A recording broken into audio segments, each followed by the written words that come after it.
Okay, I think we're gonna try to get started. Um, just FYI, I'm calling from my friend's house and there are dogs and cats. So there may be many sounds happening. But just wanted to say hello. My name is Tracy Kato Kiriyama. I'm with Nikkei Progressives. We have a joint reparations committee with Nikkei Progressives and NCRR. And we also have our newly formed National Nikkei Reparations Coalition. And before I pass it on to Emily, just wanted to say a little bit about that. So various groups have been working together. And I think one of the really great things about this particular solidarity work in support of Black reparations has been working closely across the country with folks from different groups. And this coalition, forming the National Nikkei Reparations Coalition, was our way of acknowledging that, but also trying to think about ways in which we could reach out collectively and really engage with more people around the country and acknowledge the work that folks are doing, the study that folks are doing in different JACL chapters, student groups, activist groups, advocacy committees, DOR groups, right, pilgrimage committees and such. So we invite you all to become a part of the coalition officially. And it's just a matter of, just connecting with us. You can say in the chat, yes, I'm a part of the coalition too. And, we'll make sure to have a nice long list put together soon. And we also just wanted to acknowledge that, some of the initial work, even when as far back as before, in terms of collective work together, David Inoue brought Cathy on, and Lisa Doy and David and Cathy, and then a bunch of us from Nikkei Progressives. We all supported Cathy, who testified before Congress in support of reparations. We've been putting on different kinds of events. Lisa with Sudu organized over 300 letters to come in from the Japanese American community, specifically supporting reparations and HR 40. And we've done different letter writing, letter mailing, phone calling, phone banking campaigns together. So yeah, I'm gonna just pass it on to Emily. Oh, let me also acknowledge our advisors. We have advisors for this as well. We are in close contact and partnership with the HR 40 Coalition, which represents over 350 organizations of all sectors across the board, whether that be faith and ministry to grassroots organizing to various groups across the nonprofit sector.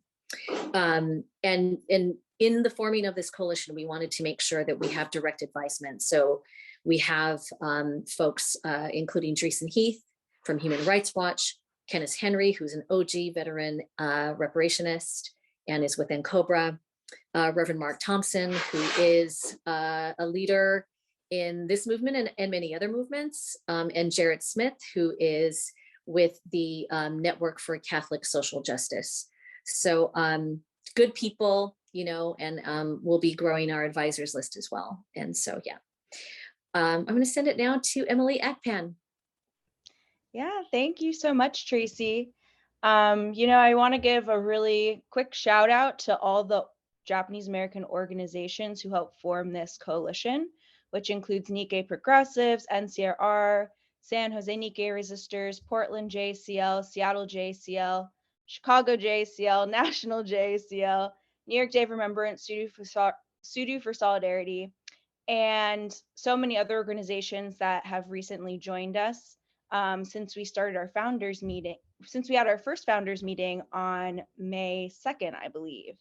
And so far, we have a total of 24 organizations based across the nation who have joined our coalition in support of HR 40 and Black reparations.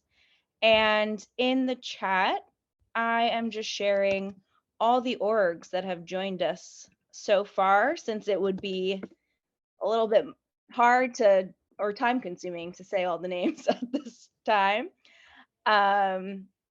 But I'm so excited to continue to work with you all and, create a broad network of Japanese American organizations that can engage our community across the nation. And this weekend, we kicked off our week of action with an amazing program focused on strengthening Black and Japanese American solidarity through taking action. Um, at our program, we heard from speakers Dreesen Heath, Kenneth Henry, Akemi Kochiyama, and Mia Iwataki that shared that showing up in solidarity for our community in support of Black reparations looks like educating our communities on Black reparations, like we heard today.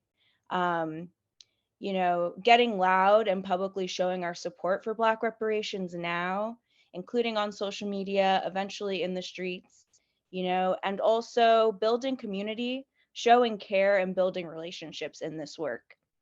And we were also joined by John Jang and James Newton, or virtually joined. Well, the whole event was virtual, but essentially they sent us some really great statements, and also they shared their music with us at the program that was just so amazing, and highlighted the role of music and culture in building solidarity as well. So that was the event on May 21st, and today we are having our workshop where we will be sharing education on reparations, share and discuss the unity principles of the National Nikkei Reparations Coalition. We'll also be sharing more on the HR 40 Coalition strategy to push Biden to pass an executive order to create a commission to study and develop reparations proposals for African Americans. And we'll also hear more on what's going to happen on May 25th for the Day of Action, and also how you can participate. And with that, I will pass it to Miyako, who will I'm passing it actually to Lisa and Ken and Miyako, who will take us through the education section of today's workshop. Yeah, hi everyone. So next up, we'll show you a few short clips that are part of the education portion for tonight. So many of Nikkei Progressives members began to learn more about HR 40 back in 2020, and we wanted to learn more about the Black reparations movement together as Nikkei Progressives. And since none of us are experts, we started to begin a practice of starting our conversations about reparations, beginning with an emphasis on like a moment of collective learning. So the videos we're gonna watch tonight were used previously in a Nikkei Progressives brunch. And they were edited by Alan Kondo, so thanks, Alan. And then we're gonna see Ta-Nehisi Coates testifying in front of the House Judiciary Committee in support of HR 40. This is in 2019. And then Kimberly Jones in 2020, shortly after the murder of George Floyd. Sheila Jackson Lee, and our own Cathy Masaoka, who testified before Congress in support of HR 40 back in February of 2021. So I hope you enjoy the clips and get to learn some stuff. So give me a second and I'll share my screen.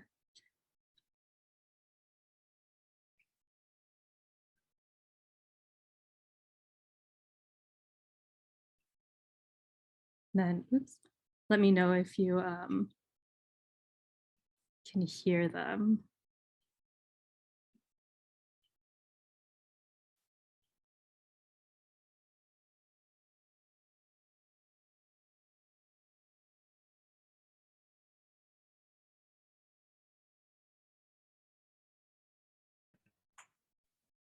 Can't hear it. Okay, let me, oops, sorry.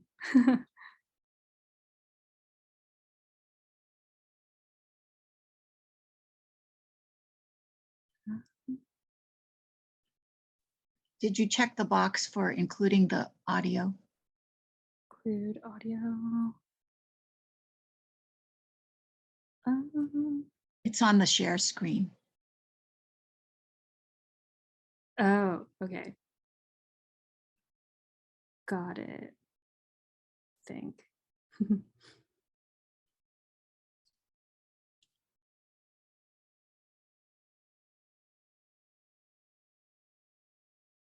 Oh no, sorry. Oh, I see.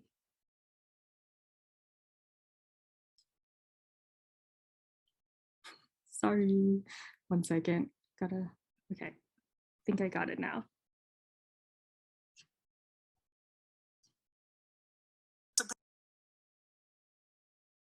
By 1836, more than 600 million, almost half, or indirectly, from the cotton produced by the million-odd slaves. By the time the enslaved were emancipated, they comprised the largest single asset in America. $3 billion in 1860, more than all the other assets in the country combined. The method of cultivating this asset was neither gentle cajoling nor persuasion, but torture, rape, and child trafficking. For a century after the Civil War, Black people were subjected to a relentless campaign of terror, coup d'etats and convict leasing, vagrancy laws and debt peonage, redlining and racist GI bills, poll taxes and state-sponsored terrorism, and the looting of Black homeowners of some $4 billion. Victims of that plunder are very much alive today. The typical Black family in this country has 1/10 the wealth of the typical white family. Black women die in childbirth at 4 times the rate of white women. And there is, of course, the shame of this land of the free, boasting the largest prison population on the planet, of which the descendants of the enslaved make up the largest share. In H.R. 40, this body has a chance to both make good on its 2009 apology for enslavement and reject fair weather patriotism, to say that a nation is both its credits and its debits.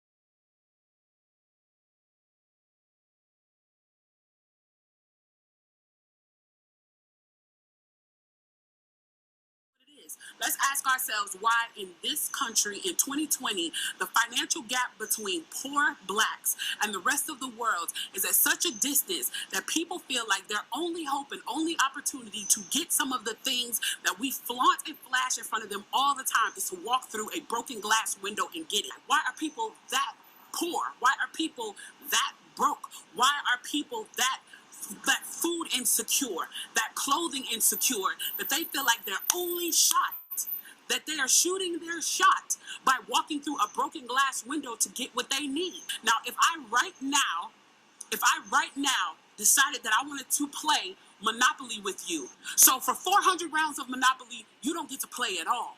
Not only do you not get to play, you have to play on the behalf of the person that you're playing against. You have to play and make money and earn wealth for them, and then you have to turn it over to them. And then we played another 50 rounds of Monopoly, and everything that you gained and you earned while you were playing that round of Monopoly was taken from you. That was Tulsa. That was Rosewood. Those are places where we built Black economic wealth, where we were self-sufficient, where we owned our stores, where we owned our property, and they burned them to the ground. How can you win? How can you win?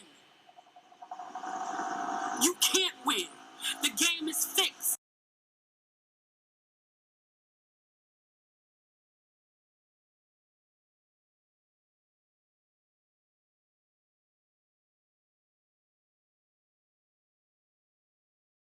I need you to take a look at what I've offered to put into the record. This was our life, the back of a beaten slave. This was our life into the 20th century, pains of African Americans, men and women. This was our life. This was our life. When we were in public display, brutalized, our life was also the Tulsa riots, where 300 African Americans were buried in an unmarked grave. Out to speak in support of H.R. 40 and the legislation that I introduced that establishes a commission to study and develop reparation proposals for African Americans. It is an active commission. It is to study, but it is also to develop reparation proposals. It is a commission that will be appointed by the majority leader of the United States Senate, the Speaker of the House, the President of the United States, a commission that will be funded for fact-based hearings, the opportunity for all people to be heard. That is what HR 40 is about. This commission will probe into the facts of the long-standing impact of disparities that slavery brought about in this country. We still experience them today. Now more than ever, the facts and circumstances facing our nation demonstrate the importance of HR 40 and the necessity of placing our nation on the path to reparative justice.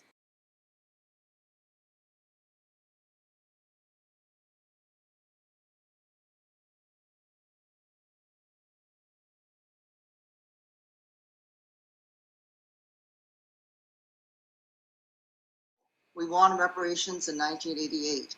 The Japanese Americans were not the first to make that demand. Our community's demand for reparations did not arise by itself, but was inspired by the Black community's fight for civil and equal rights in housing, education, and more. Their sacrifices and leadership opened the doors for us and gave us the strength to demand redress and reparations from the U.S. government.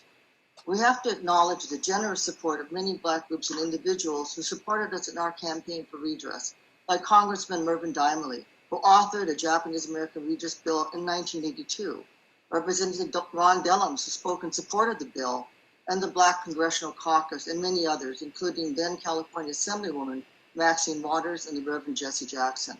And HR 40, as you know, has a long history thanks to late Congressman John Conyers. HR 40 is an opportunity for all of us to learn about the institution and legacy of slavery and its destructive impact that continues today on the Black community. This is a chance for many Black voices to be heard and for the Black community to express what kind of reparations it is owed. What we must do is listen and learn from these stories, from broader historical context to the most personal testimonies of pain, trauma, and generational struggle. HR 40 is a necessary first step towards justice. It is the first step towards healing.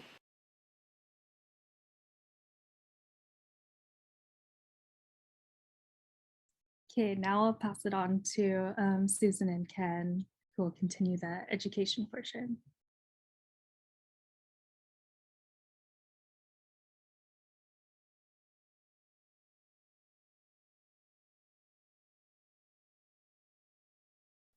Susan, I think you're muted. Okay. Can everybody see my screen? Okay, let's see. Oh, shoot. Okay. So, you know, the HR 40 Commission, once it's implemented, will have an historic chance to study the history of slavery and consider reparations proposals and to make recommendations. So one of the challenges for the whole issue of facing reparations is that when we try to imagine what appropriate reparations proposals would be, sometimes, you know, we don't even know where to start.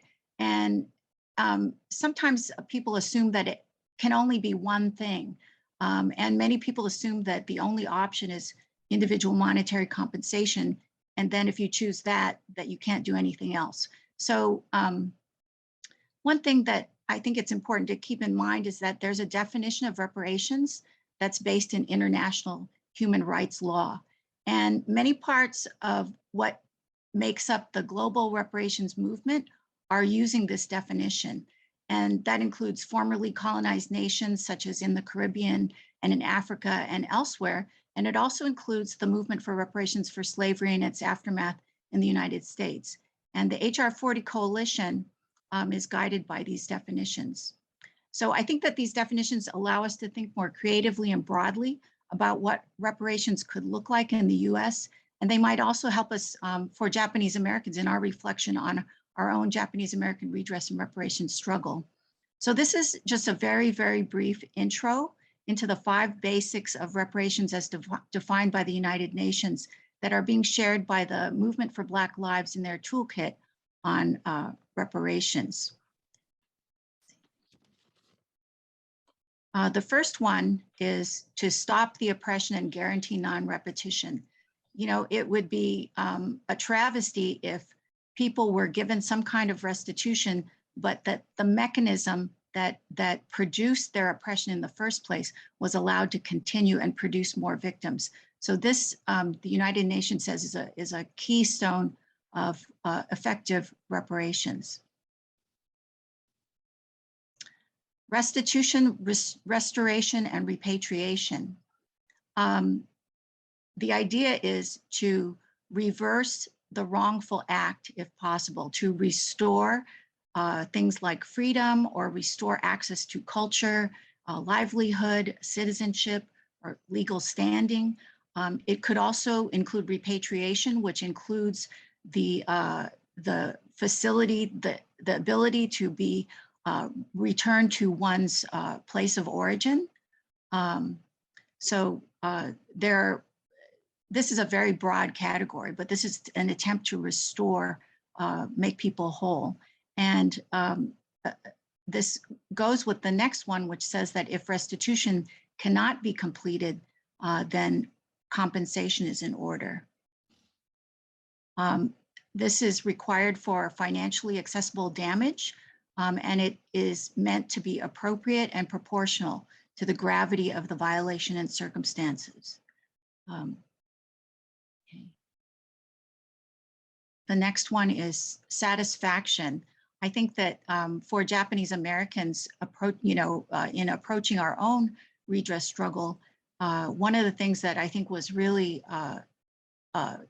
terrible for Japanese Americans was that the entire country felt like Japanese Americans had been rightfully removed and incarcerated. And I think the acknowledgement was part of the satisfaction for the US government to acknowledge that they created an incredibly harmful and traumatic situation and violation of rights. So apologies are included in this kind of thing, acknowledgements and apologies. And the final one is rehabilitation, healing, and care. I think that it's pretty clear if you think at all about the slavery and the aftermath of slavery, that there's an incredible amount of ongoing and passed down trauma from that historic, and ongoing crimes against Black people in this country.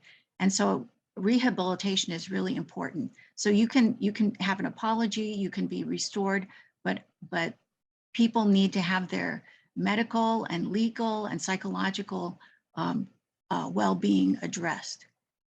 So in a nutshell, those are the 5 parts of reparations under international law. And let me stop sharing here. Right, and I think, let's see, I'm going to pass this to Lisa and Ken to talk about HR 40. Yes, thank you, Sue. As Congressman Jackson mentioned in the video, HR 40 establishes a commission to study and develop reparation proposals for African Americans. The commission shall examine slavery and discrimination in the colonies and the United States from 1619 to the present and recommend appropriate remedies. The commission shall identify 1, the role of the federal and state governments in supporting the institution of slavery, 2, forms of discrimination in the public and private sectors against freed slaves and their descendants, and 3, lingering negative effects of slavery on living African Americans and society. It does not constitute a specific proposal. And in the chat, Lisa will put in a question about why should Japanese Americans support HR 40 and reparations for African Americans. Yeah, thanks so much, Ken, for reading from the introduction of HR 40 to give people a better sense of what the commission bill would do.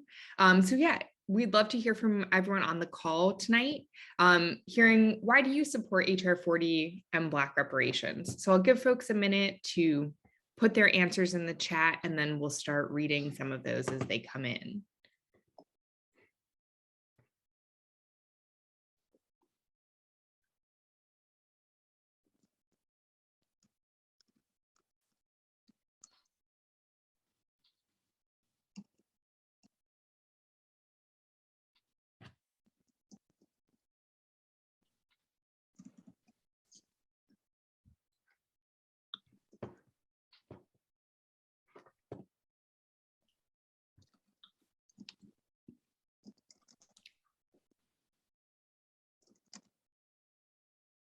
So if you'd like to share in the chat, it doesn't have to be a hugely well thought out idea, anything. All right, we're starting to get some. I've got, we need to stand up when very few people stood up for us to pay it forward because it's the right thing to do.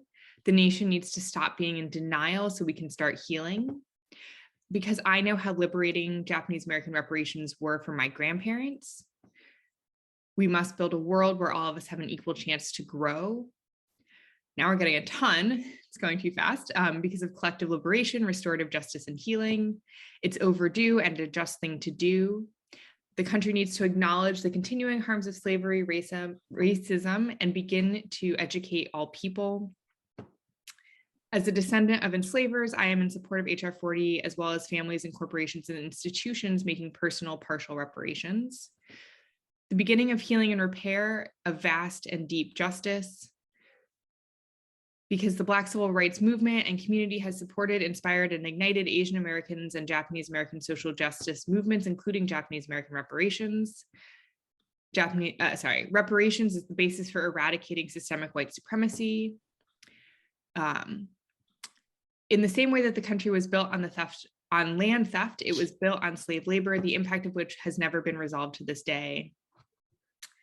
In fundamentally addressing repair of the consequences of historic state violence and racism, we need to reckon and address specifically the enslavement and forced labor and loss of life and liberty of people of African heritage and the loss of life, land, and culture and the attempted genocide of Indigenous people of the Americas.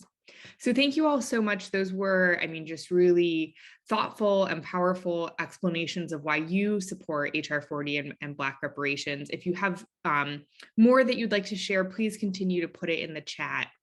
And I just want to sort of close out this section, the education section, just to try to articulate some of the things that have come up in our planning meetings and that you've heard from the speakers before us about why did we form the National Nikkei Reparations Coalition, and why are we sort of making this call amongst Japanese Americans? And some of the things we've talked about are that as a community, as a Japanese American community, we know the impact that the redress movement had on our community. And this history means that we also know reparations are possible. So as a coalition, we see supporting HR 40 as a powerful way to continue the legacy of the redress movement. So now we're going to move into the next section where we're going to talk a little bit about some of our principles of unity. So I'm going to hand it over to Cathy, Susan, and Emily to talk us through this.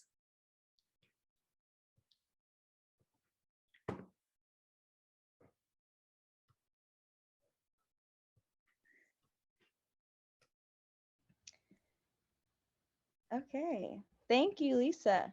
So I think in the chat, we will have shared a link to the unity principles.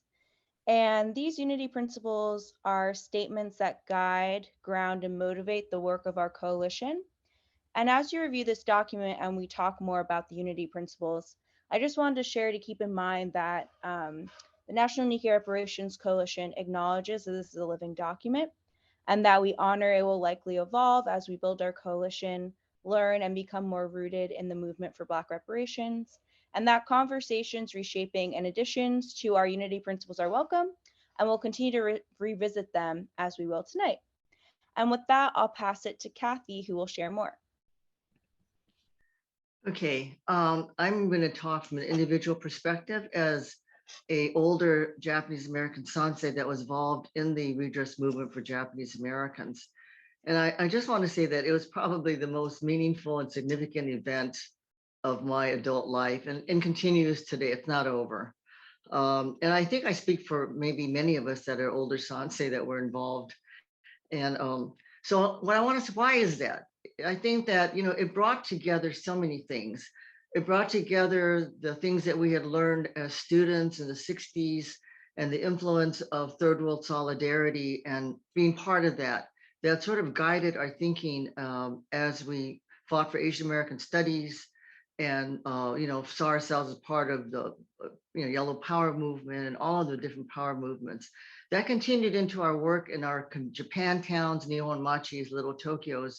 And I think we got more organized and learned more by working with, the working people in our community, the young people, people on welfare, and working on issues that we felt were important and seeing the connection with other communities. That carried forward, and I think we brought that to the redress movement. And the redress movement, there were so many things that I think the redress movement incorporated or encapsulated, and that's the grassroots movement, the aspect of working with people making things happen, like we are today here. Working people being the key part of the movement, women being a key part of leadership and of making the movement. Intergenerational, we became closer to our second generation parents whom, we had probably a big division before that, but the understanding of our history brought us together. Also with the Issei. Unfortunately, the Issei are not around, but we had that great opportunity to know them. And we also supported other communities that were facing discrimination, and the anti-apartheid movement, the Hopi Navajo folks, and later on comfort women and minorities in Japan. And so the most powerful part of the redress movement, I really need to say, was the hearings in 1981, which is similar to now HR 40 in terms of a hearing so people can speak their truth, they can talk about, share their pain and history and stories, and we can all learn from that. I mean, this is really the most important thing that continues today, is the stories that we learned, that we heard, and they kept on uncovering and unfolding throughout the whole movement. For redress, and it continued even after the bill was ended in 1998. We heard more stories, and we keep on hearing them today. So redress unleashed all of that anger and pain and energy, and made us really, I think, stronger as a community, and made us also understand that our legacy is to stand up for others. But I do want to say that being now in terms of supporting reparations for African Americans or Black reparations, I think that we're seeing and learning really much more. We're learning that our reparations may not have been as complete as it should have been. We're learning what reparations, as Susan went through, what it really encompasses. And I think it's making us look back on that. Not to say that we didn't win a great victory and that it had a great impact, but it's something that we need to open our minds to and look at and to keep learning. And so the most valuable lesson, I think, is that we are learning, and we are learning history. We're learning in our own history again about solidarity, the solidarity that existed even among the Issei and the Nisei before us. We didn't know those stories, and I'm learning them myself now through different workshops. And I think we'll continue to learn. So our solidarity, I think, is the most important lesson here, is that we're learning what solidarity really means, as I think, as Emily said, building those relationships and caring for each other, and understanding that we are fighting the same source of this suffering that people are going through. And that's what binds us together, not the similar experiences, because experiences may or may not be similar. In fact, ours might be vastly different and not really, we're not comparing things. The point is, it comes from the same place, and it's going to continue to come until we together deal with it. So I really am appreciative and value working on reparations today. And I'll pass it to Susan, who will talk about the principles of why we came up with them. Thanks, Cathy. So a couple years ago, when HR 40 started getting more mainstream media attention, that was about the same time that, that the testimony of Ta-Nehisi Coates that you watched took place. It seemed pretty obvious that journalists would start to approach Japanese Americans for comment on the basis of our own redress victory. And I think many of us felt very wary, because it's not uncommon for the mainstream media to want to frame things as Black and Asian communities in conflict. And in San Jose, we started worrying that the Japanese American community may not be ready for this kind of interview. And so a lot of people in our own community were not even familiar with the politics of our own redress struggle, and may not have known that support for other oppressed people was a fundamental principle of, the National Coalition for Redress and Reparations, which was our sector of the redress movement. So in San Jose, we started community discussions on how to understand Black reparations and how to talk about it. And when HR 40 organizers started reaching out to San Jose Nikkei Resistors and NPNCRR and other Japanese American organizations that were starting to do solidarity work, we decided that we had to ground our solidarity work in basic principles of respect and political maturity, based on the idea that there was a lot to learn about the political landscape for Black reparations work. We felt very strongly that we couldn't just say that, well, we had a redress struggle and so we know everything. We had to acknowledge that the political environment in which our struggle took place is very different from the environment that the Black reparations movement is taking place. So we brought up these ideas for discussion in the initial grouping, and we started drafting some ideas that would guide our action.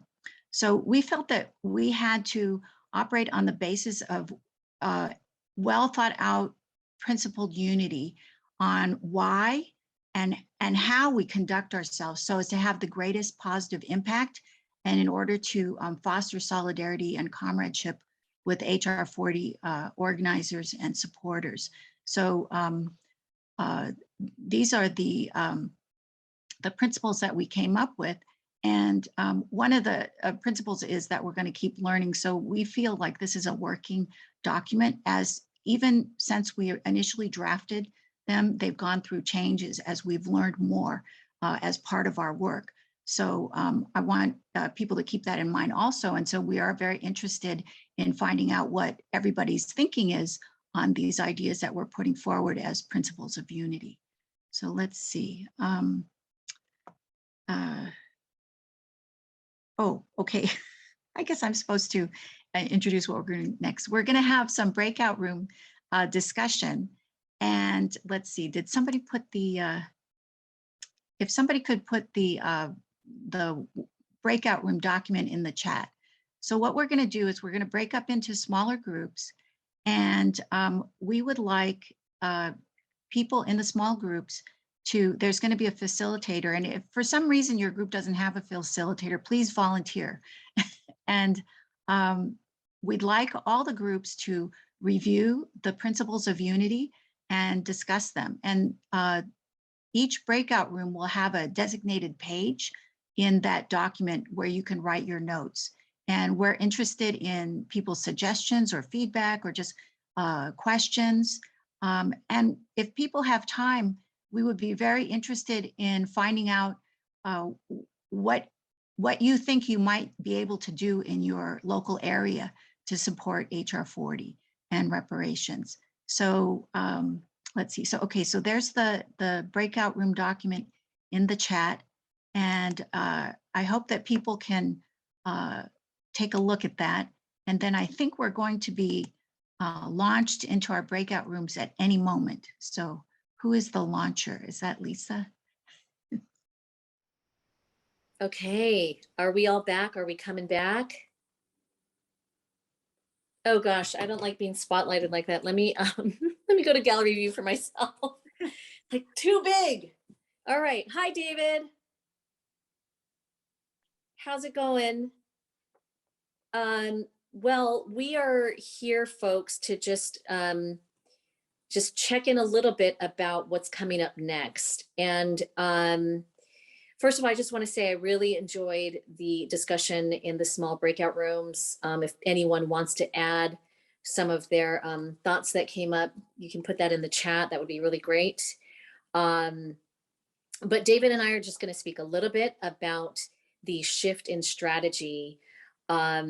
Mostly, David, I'm going to have you speak on it. But, you know, we're both active participants in the HR 40 Coalition, and we attend the weekly Wednesday meetings that are run through Human Rights Watch and include a lot of the main and veteran leadership from legacy groups, as well as just, you know, sectors across the board.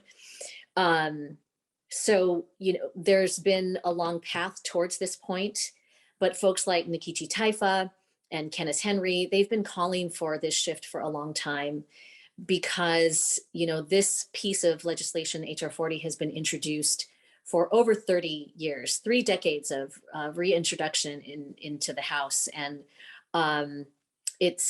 we're at an unprecedented point of nearly 200 co-sponsors, and I think nearly around 215 total, yet committed yes votes.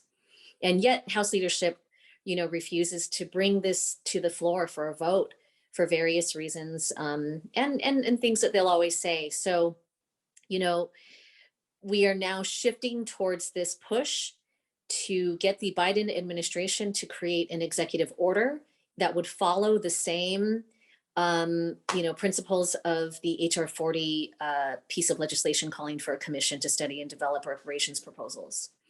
So that's why we're, kind of in a crunch, because we have about a month left before that deadline that we are proposing that he makes that happen by Juneteenth. So David, I wanted to pass it to you because we wanted you to speak a little bit more about some of the things that folks are doing to try to secure that. And later, of course, we'll talk more about our particular day of action that we're hosting on Wednesday. But yeah, thanks, David. Yeah, so I think a lot of the discussion tonight has been around the idea that, for one thing, we are here in a supportive role, that we are wanting to support the coalition. We are certainly not going to be telling them how to do things or trying to lead on any of this, but want to be assistive in any way possible. So one of the things that we've been really focusing on is how can we go through some of our levers through the Asian American side of the White House. So we have had a meeting with Erica Moritsugu, and she brought in a member of the Domestic Policy Council, which is kind of the main body within the White House that sort of makes decisions about these types of things. That happened, I think it was about 2 weeks ago now, Tracy, is that right? And we basically laid out, this is why we as a Japanese American community are supportive of reparations. And as Tracy was mentioning, sort of going through the whole process that has happened to this point of the work that we've all been doing, trying to get co-sponsors for HR 40, but ultimately sort of realizing that, look, we've done about as much as you can do. We've got 196 co-sponsors. We've got 215 commitments to vote yes on it if it is brought to the floor. Keeping in mind that you need 218 to pass anything, and we are literally 3 votes away from actually having enough confirmed yes votes to pass this in the House, and yet they still are not bringing it to the floor. The other side of a legislative path is the Senate, and with a 50-50 Senate right now, it's pretty much impossible for anything to get through. So even if we were to be able to pass it in the House, our prospects of passing it on the Senate side are pretty dim, given that split. I mean, all it takes is one senator to say no, and it pretty much comes up the works on this. So as a result, we are now shifting to this White House strategy of trying to get an executive order. One of the first things Biden did when he came into office was issue an executive order to create a commission to look at the Supreme Court, for one thing. So it's not something that is that difficult or uncommon for a president to do. So we feel that this is probably our best chance right now of achieving this. I think the one thing that kind of stands in the way is there is still also resistance from the White House as well. I think that both our coalition partners who have had some meetings with the White House have heard the line that there are a lot of other things that we can do in place of reparations. We are trying to address the systemic racism problems that exist in government. And of course, the argument back is that's great. We need to be doing those things, but that's not the same as reparations. That's not the same as an apology with a tangible payment from our government to those who have been wronged. So that is why we still push, because there is that nuance. Unfortunately, Washington doesn't always do nuance that well, particularly when you're talking about the news cycle and what gets boils up to the top. But because of this resistance, obviously, we need to be pushing them and telling them, no, this is something that we need you to do, we want you to do. So we are going to be obviously having this campaign, today's Monday? today's Monday. So on Wednesday, we will be having folks, particularly from our Japanese American community, calling in or writing emails, also doing social media to apply that pressure from our community specifically, bringing in others from the coalition that we're working with as well, but really emphasizing that we as a Japanese American community, that we Nikkei do want this to happen and needs to happen. Speaking from our own experience of having gotten the government to apologize to our community. Why are we so reticent in doing the same for what I think many would argue is a much more egregious wrong than what happened to Japanese Americans. And of course, we don't want to get into that the Olympics of who's been wronged the most. But I think that if it comes down to it, I think that is an argument that can easily be made. I saw someone asking about Kamala Harris. I'll say this kind of off the record. She is not always as engaged in some of these policies. She can sometimes be absent from some of these debates, discussions around some of these issues. It's unfortunate. We wish that we could have her as a stronger voice within the White House, but she typically does not really stick her neck out on things like this. So that is another sort of challenge that we do face in this. But what we can do again is apply that pressure. So again, engaging on Wednesday, and it doesn't stop on Wednesday either. Obviously, we still have a month to go until Juneteenth, when we are hoping to either get a response of whether it is a yes, we are going to do something, or maybe it's going to be a no, and we need to then call them on it at that point. So these are sort of the two paths that we are heading down. It's a we hopefully we can get something, but if not, it could be a Juneteenth we're building towards a why has this not happened? Right. Thank you, David. And hopefully there might have to come a point where we constructively, thoughtfully figure out how to call on Kamala Harris as well. But we'll figure that out eventually. We're actually going to let you know now how folks, including yourselves, can get involved. We really hope that, all 50 plus people who joined today will be able to join us on Wednesday and bring in another 5 people at least. We are hosting a day of action, and I think Miyako is going to show the graphic that has the schedule for Wednesday. So we are doing a joint action. So our newly formed National Nikkei Reparations Coalition, which encompasses, like we talked about at the top, dozens of organizations.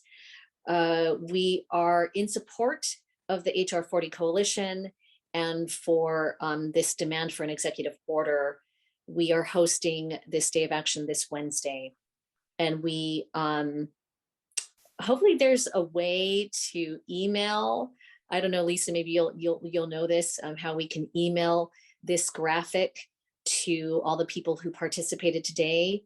And if not, if you're already on Instagram, it's posted by Nikkei Progressives, by Student for Solidarity, by National JCL. Nikkei Progressives, we're going to post this particular image first with some more copy to remind folks. So if you want to repost from Nikkei Progressives, that'd be awesome.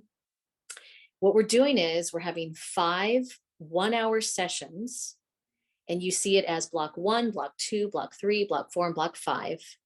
And those are the different time zones that we have listed. So we are taking that hour. Lottie Dula is on this call with Reparations for Slavery. Lottie is an amazing activist and part of the HR 40 coalition. And we've done similar sessions, and we're utilizing some of your slides, Lottie. And we're going to do a little bit of a quick introduction, a little bit of information on some of the stuff we covered today. And then we're going to move directly into calling the White House. We confirmed that we're going to be using the comment line. That's what Dreesen and the coalition would like us to do, is use the White House comment line. We have some sample script. We have various email addresses to send an email to, and we will have a sample email available. And we will have some things to share out. So we're confirming all of that now. And as you can see on this slide, we have some sessions that are being co-hosted with folks. So for instance, block number 3, which is going to be 10 a.m. to 11 a.m. Pacific time, 1 to 2 p.m. Eastern time, and 6 to 7 p.m. Central European time. We have the Dems Abroad Reparations Task Force, which is led by Antar Keith, based in Germany. And that's going to be block number 3. We also have the Dems Abroad Global AAPI Caucus co-hosting with us on block number 4. And we have Reparations for Slavery co-hosting with us on block number 5. Since we made this graphic though, many other organizations, many JACL chapters, so big shout out to the JACL chapters, are also co-hosting various blocks. And what that means is these are just all the groups that are committed to getting the word out about this joint action. We'll all be there together. Emily, Lisa, and or I, the 3 of us in some combination throughout the day, we're going to facilitate the whole thing, make sure everybody has the information they need in order to, understand what's happening and what to do. And yeah, we really hope you will share this out further. Am I missing anything, Lisa? I don't know. I don't know if anything came in the chat or. No, I think that was a great summary of it. Okay. Okay, cool. Do you or Emily want to talk about the other thing that's going to come up that we're hosting on June 2nd? Sure. And there's a graphic for this as well. So on June 2nd, we're also going to be hosting a film screening for the film 100 Years from Mississippi, which is a film about the life of Mamie Kirkland and her return visit to Mississippi 100 years later after having fled with her family.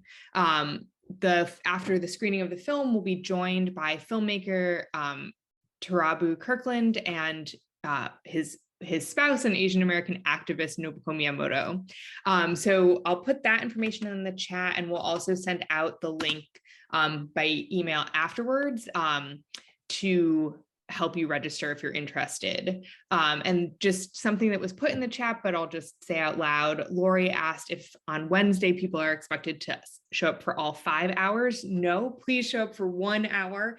It is going to be just sort of the same thing happening 5 times. So just trying to accommodate as many people as times and trying to get as many calls into the White House as possible. And if you can't make it on the 25th, you're absolutely welcome to call in on your own time. We'll share out the information about, what we're saying and how you can call after the 25th as well. So I think I'm also supposed to talk about ways to get involved in the National Nikkei Reparations Coalition after the week of action. So what we've come up with is sort of like 2 levels of support.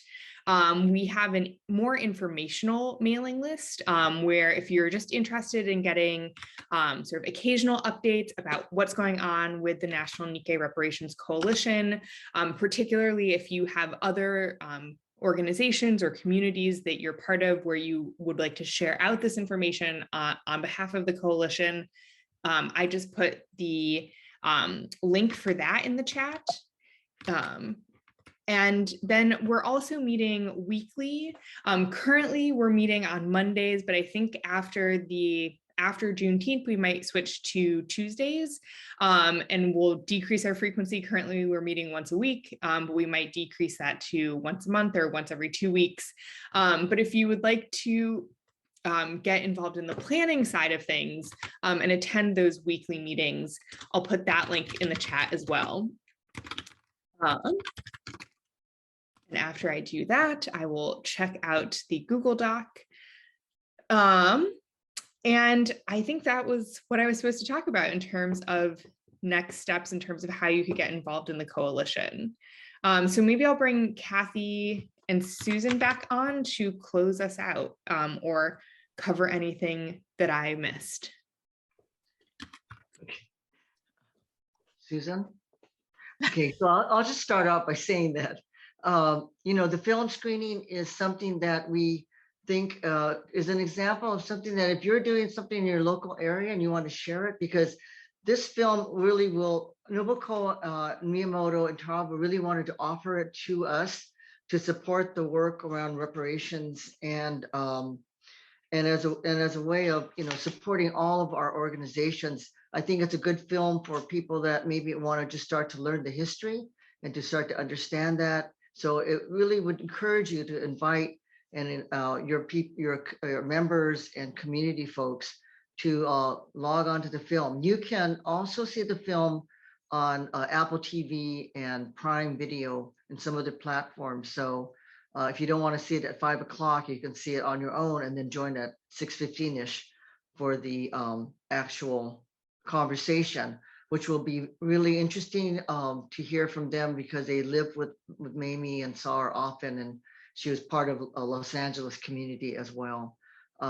So please join us. And I want to thank Miyako for making this flyer very quickly for today, and everybody else that presented. Susan, would you like to? Sure. I just wanted to say that I'm so inspired by everybody who came today. When we first started talking about HR 40 in San Jose, we felt like we were a tiny little group. And then I think, you know, just as HR 40 and reparations and reparatory justice ideas have really gained momentum, I think we've gained a lot of momentum in the Japanese American community. And I want to really emphasize, I don't know how people are looking at this, but you know, Japanese American history has been very intertwined with Black history in the United States. And I think that this solidarity that we're doing as part of this reparations movement is a very historic moment. And I'm so proud of all of us, and I'm so inspired.